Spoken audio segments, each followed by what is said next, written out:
Ndugu zetu kutoka Samburu na sehemu zingine na Kenya mzima kuna shida kubwa ya kiangazi.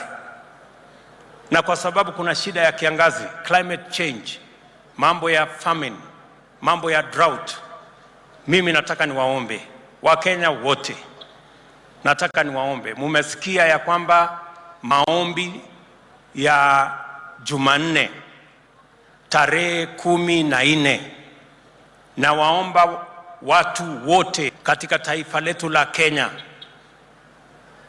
tukiwa mahali popote, na wale wataweza kuja Nyayo Stadium, wakuja Nyayo Stadium on Tuesday 14th, tuweze kuombea taifa letu, hasa katika shida hii ya njaa na shida ya ukame. Ndio Mungu atupatie mvua na atuonekanie, ndio Wakenya waziangamie kwa sababu ya shida ya drought katika taifa letu la Kenya.